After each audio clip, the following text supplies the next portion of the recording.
Welcome to the Riskwiser Zone, the show where we dive into the world of stocks and finance to help you make informed decisions about your investments.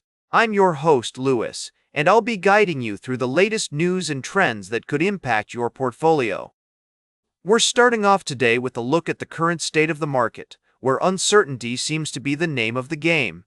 With interest rates on the rise and inflation still a concern, investors are looking for any sign of what's to come next. And one story that caught our eye is the recent earnings call from Skillsoft Corp, where the company discussed its fourth quarter results. Skillsoft, a leader in the e-learning industry, reported its Q4 2026 earnings, and while the numbers may not have been exactly what investors were hoping for, there are some interesting takeaways from the call. The company's executive chairman and CEO, Ronald Hovsepian, and chief financial officer, John Frederick, walked analysts through the results, highlighting both the challenges and opportunities that Skillsoft is facing. One of the key points discussed during the call was the impact of the current economic environment on Skillsoft's business. With many companies looking to cut costs, e-learning has become an attractive option for employee training and development. However, this shift towards online learning also brings its own set of challenges, including increased competition and evolving customer needs. As we listened to the earnings call, it was clear that Skillsoft is working hard to adapt to these changes and position itself for long-term success. The company is investing in new technologies and expanding its offerings to meet the growing demand for skills training and development. But what does this mean for investors? Is Skillsoft a buy, or are there too many risks associated with the stock? We'll be exploring these questions and more as we delve deeper into the story.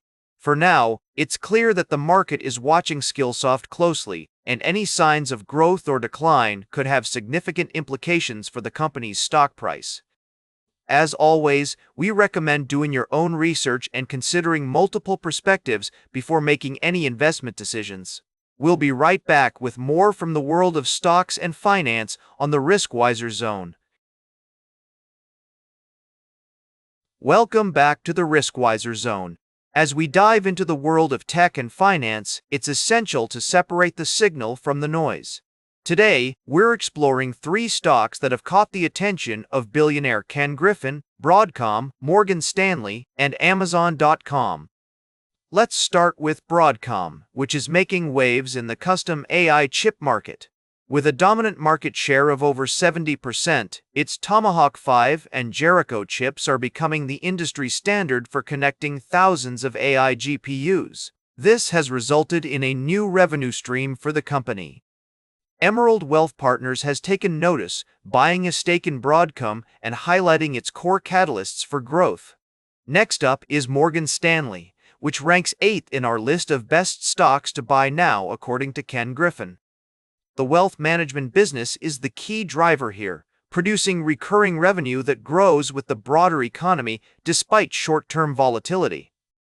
With $9.3 trillion in total client assets and a 116% year-over-year surge in net new assets, Morgan Stanley's prospects look promising. Last but not least, we have Amazon.com, which boasts an impressive 32% of the global cloud market share.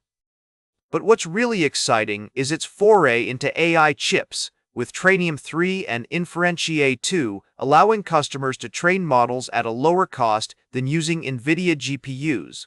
This has resulted in a $10 billion annual run rate, making Amazon.com a significant player in the AI revolution. Now, as we weigh these options, it's crucial to remember that every stock has its pros and cons. While Broadcom's dominance in custom AI chips is impressive, Morgan Stanley's wealth management business provides a stable foundation for growth. Meanwhile, Amazon.com's AI chip innovation could be a game changer, but its core e-commerce business remains the biggest driver of growth.